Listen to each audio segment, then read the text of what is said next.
በዓለም ዙሪያ የብዙዎች የህልም ምድር ለመኖር የሚመኟት ሀገር የሆነችው አሜሪካ የዕዳ ቦምብ ሊፈነዳባት ጥቂት ጊዜያት ብቻ ነው የቀሩት። የ2019 በጀት ዓመት የፌዴራል መንግስት ረቂቅ በጀት ከ2.3 ትሪሊዮን ብር በላይ ሆኖ እንዲቀርብ በሙሉ ድምጽ ወስኗል። ከቀያቸው ተፈናቅለው በጊዜያዊ መጠለያ ውስጥ የሚገኙ የሀገር ሉዓላዊነትን ለመጠበቅ በወታደራዊ ካምፕ ውስጥ የቆሙ ወገኖቻችን ዛሬ የሀገራቸውን ቀጣይ ዕጣ ፈንታ በገዛ እጃቸው የሚወስኑበት ታሪካዊ የታማኝነት ካርድ ይዛሉ። ኢትዮጵያ ለዘመናት ያጣችውና በቅርቡ በሶማሌላንድ በኩል ለማግኘት የሞከረችው የባህር በር ፍላጎት ሙሉ በሙሉ ለማክሸፍ የሚያስችል አዲስ ስልታዊ አጥር በካይሮ ምድር በይፋ ተገንብቷል።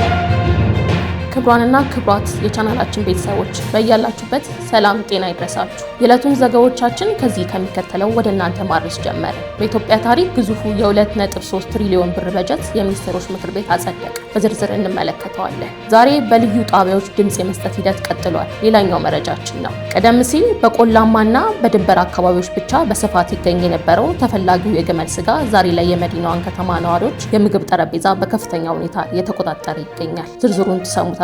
ከውጪ የብዙዎች ህልም ምድር ለመኖር የሚመኙባት ሀገር የሆነችው አሜሪካ ወደማትወጣበት የዕዳ ቀውስ ውስጥ ተዘብቃለች። ይህንንም ይዘናል። ካይሮና አስመራ ኢትዮጵያን ለማግለል ወሳኝ ስምምነት አደረጉ። ሌላኛው መረጃችን ነው። አብራችሁን ስትቆዩ እነዚህና ሌሎች መረጃዎችን ታገኛላችሁ።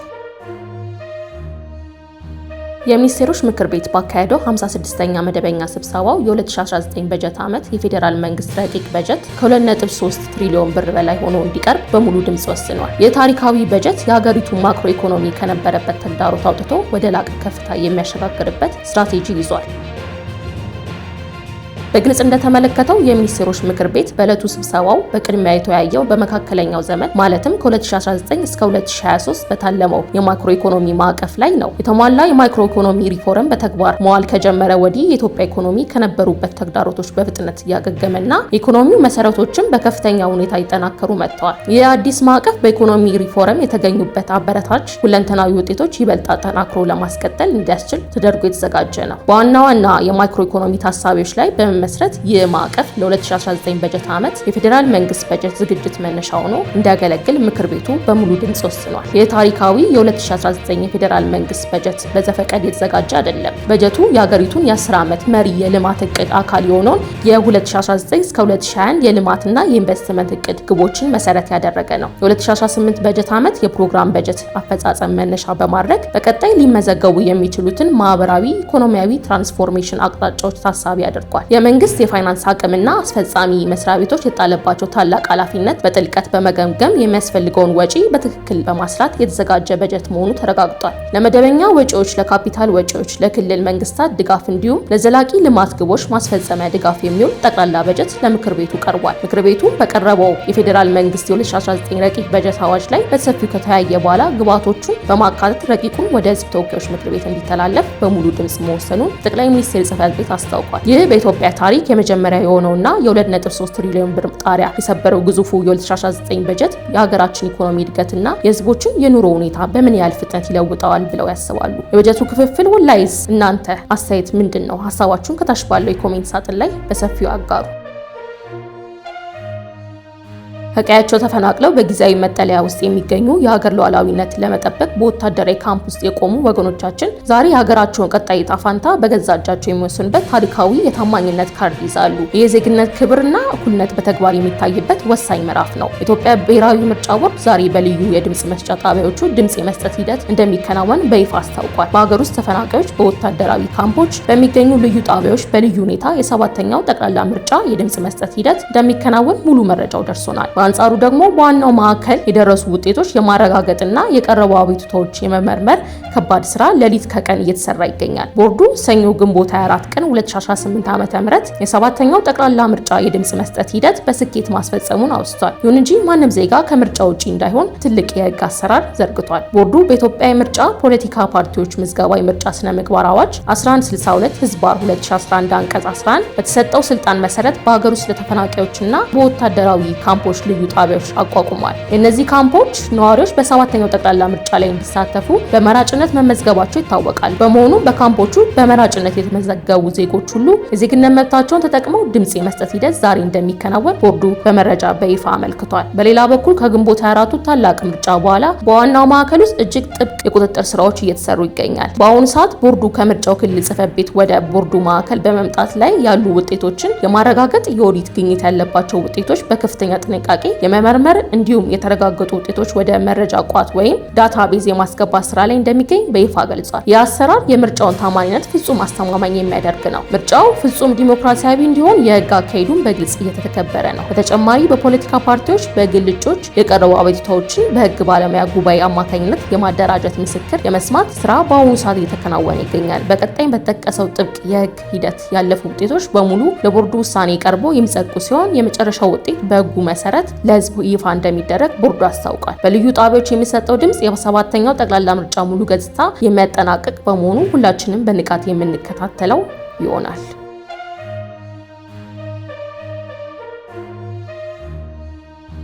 በአሁኑ ወቅት በአዲስ አበባ ከተማ የግመል ስጋ አቅርቦትና ፍላጎት ፍጥነቱ እየጨመረ እየገሰገሰ መሆኑን የአዲስ አበባ ቄራዎች ድርጅት አስታውቋል። ድርጅቱ እንደገለጸው በአሁኑ ሰዓት ተጠቃሚዎች ስጋውን የሚያቀርቡ ህጋዊ የሉካንዳ ቤቶች ቁጥር 15 ደርሷል።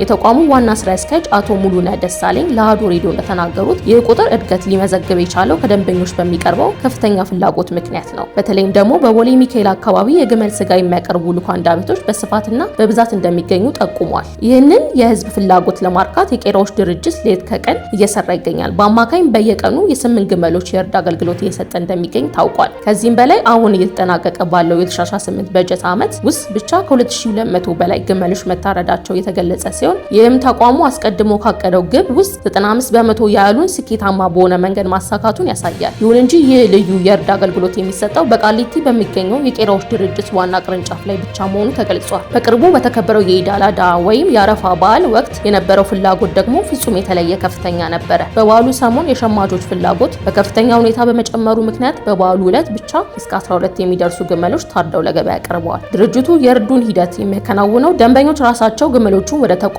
ይዘው ሲመጡ ሲሆን እዚያም ጥብቅና አስተማማኝ የጤና ምርመራ ከተደረገላቸው በኋላ እርዱ ተካሂዶ ስጋው ለባለቤቶቹ እንደሚረከብ ዋና ስራ አስኪያጁ ማብራራታቸውን ገልጸዋል።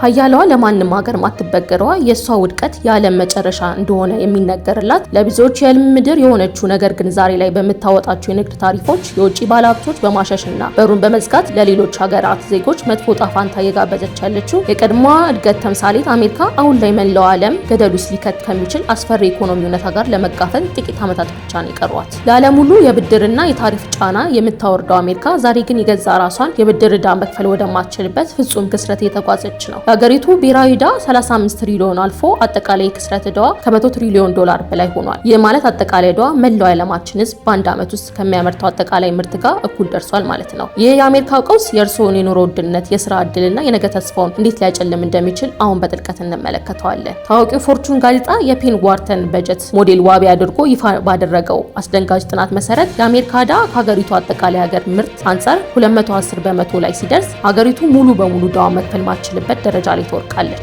ይህም ማለት ምን ማለት እንደሆነ ያውቃሉ? ከኢኮኖሚ ውድቀት ጋር አስፈሪ ምዕራፍ ላይ የሚገኙት መንግስት ሰራተኞች ደሞዝ ላይ ሊጥለው የሚችለው ምንም አይነት የታክስ መጠን ዕዳ ወለድ እንኳን መሸፈን አይችልም። አሁን ላይ የአሜሪካ ዕዳ ከ120 እና ከ125 በመቶ መካከል በመሆኑም ገና ጊዜ ያለው ቢመስልም ነገሩ እንደዛ አይደለም። ሰዓቱ በፍጥነት እየቆጠረ ነው። ይህ የክስተት አደጋ እጅግ በፈጣን ሁኔታ እየቀረበ መሆኑ ትልቁ ማረጋገጫ የአሜሪካ ዕዳ በየ71 እስከ 100 ቀናት ውስጥ በ1 ትሪሊዮን ዶላር እየጨመረ መገኘቱ ነው። ይህ ደግሞ እጅግ አስፈሪ ፍጥነት ነው። ከዚህ በላይ በ2030ዎቹ አጋማሽ ላይ አሜሪካውያን ተስፋ የሚያደርጉባቸው የማህበራዊ ዋስትና የሕክምና ረድኤት ፈንዶች ሙሉ በሙሉ እንደሚከስሩ በይፋ ይገመታል። ይህ ማለት ማህበረሰቡ እድሜ ልኩን የቆጠበው ሀብት በአንድ ጀንበር ዜሮ ይሆናል ማለት ነው። በአጠቃላይ አሜሪካ በአሁኑ ወቅት የያዘችው የዕዳ ጉዞ ሀገሪቱን ብቻ ሳይሆን መላው ዓለምን ምጣኔ ሀብት ገደል ውስጥ ሊከት የሚችል ትልቅ ስጋት እየሆነ መጥቷል። የዓለም ንግድና የፋይናንስ ስርዓት መመስረቻ የሆነችው ይቺ ሀገር በሚቀጥሉ ጥቂት ዓመታት ውስጥ የምትከተላቸው ኢኮኖሚ ፖሊሶች የእርስዎን ኪስ ጨምሮ የመላው ዓለማችንን ቀጣይ ጣፋንታ የሚወስኑ ናቸው። እናንተስ የቻናላችን ቤተሰቦች የአሜሪካ ዕዳ ቦምብ መቼ ይፈነዳል ትላላችሁ? ውድቀቷስ በእኛ ሀገር ምን አይነት ተጽዕኖ ያመጣል? ሀሳባችሁን ኮሜንት ላይ ያስፍሩልን። ኢትዮጵያ ለዘመናት ያጣችውና በቅርቡ በሶማሌላንድ በኩል ለማግኘት የሞከረችው የባህር በር ፍላጎት ሙሉ በሙሉ ለማክሸፍ የሚያስችል አዲስ ስልታዊ አጥር በካይሮ ምድር በይፋ ተገንብቷል። የግብጽ ፕሬዝዳንት አብዱል ፈታህ ሲሲና የኤርትራው ፕሬዝዳንት ኢሳያስ አፈወርቂ በካይሮ ተገናኝተው በኢትዮጵያ እጅግ ጠንከር ያለና ግልጽ የሆነ ቀጠናዊ አዋጅ አውጀዋል። የአዋጅ ኢትዮጵያ በቀይ ባህር ቀጠና ላይ ምንም አይነት ወታደራዊ ሆነ ኢኮኖሚያዊ እንቅስቃሴ እንዳታደርግ ከአካባቢው ሙሉ በሙሉ እንድትገለል ለማድረግ ያለመ ነው። በግብጽ ካይሮ የተካሄደው የሁለቱ መሪዎች አስቸኳይ ስብሰባ ቀጥተኛ ኢላማው አዲስ አበባ ላይ የተቃጣ ነው። ኢትዮጵያ ከሶማሌላንድ ጋር ያደረገችው ታሪካዊ የወደብና የባህር በር ስምምነት ተከትሎ ካይሮና አስመራ ጉዳዩ እንደ ትልቅ ብሔራዊ ስጋት መልክ ወስደውታል። ሁለቱ መሪዎች ባወጡት የጋራ አዋጅ መሰረት ኢትዮጵያ በቀይ ባህር መስመር ላይ ምንም አይነት ወታደራዊ ይዞታም ሆነ የባህር ኃይል ሰፈር እንዳይኖራት ለማድረግ ጥብቅ ስምምነት ላይ ደርሰዋል። እርምጃ በቀጠናው ላይ ልታመጣ የምትችለውን አዲስ ኃይል ሚዛን ገና ከመነሻው ለመቅጨት የታለመ እንደሆነ የጂኦፖለቲካል ተንታኞች በሰፊው እየገለጹት ይገኛል። ግብጽና ኤርትራ ይህንን ኢትዮጵያን የማግለል ስትራቴጂያዊያቸውን ህጋዊ መልክ ለመስጠት የሶማሌ ወቅታዊ ቀውስ እንደ ትልቅ ሰበብ ተጠቅመውበታል። መሪዎቹ በጋራ መግለጫቸው የሶማሌ ግዛት አንድነትና የድንበር ሉዓላዊነት ማክበር በቀጠናው ላይ ሰላም ለማስፈን የመጨረሻው የቀይ መስመር እንደሆነ አውጀዋል። ኢትዮጵያ ከሶማሌላንድ ጋር ያደረገችው ስምምነት ህገወጥ ነው በማለት የፈረጁት አልሲሲና ኢሳያስ አፈወርቂ ሶማሌ በወታደራዊና በዲፕሎማሲያዊ መንገድ ሙሉ በሙሉ ለመደገፍ ተስማምተዋል። የጥምረት ኢትዮጵያ የባህር ፍላጎት ለማሳካት የምታደርገው የሰላማዊ መንገድ ጥረት ይበልጥ ፈታኝና በከፍተኛ ዲፕሎማሲያዊ ጫና ውስጥ እንዲወድቅ የሚያደርግ ነው። ከዚህ በስተጀርባ ያለው ሌላኛው ትልቅ ሚስጥር የቀይ ባህር የንግድና የወታደራዊ የበላይነት ፍላጎት ነው። ኤርትራ ሰፊ የቀይ ባህር ዳርቻ ያላት ሀገር በመሆኗና ግብጽ ደግሞ በሱዌዝ ቦይ በኩል መላው የባህርን መስመር ስለምትቆጣጠር ኢትዮጵያ ወደ ቀይ ባህር መጠጋት የነሱን ቀጠናዊ የበላይነት ጥቅሞች አደጋ ላይ ይጥላል የሚል ትልቅ ስጋት አላቸው።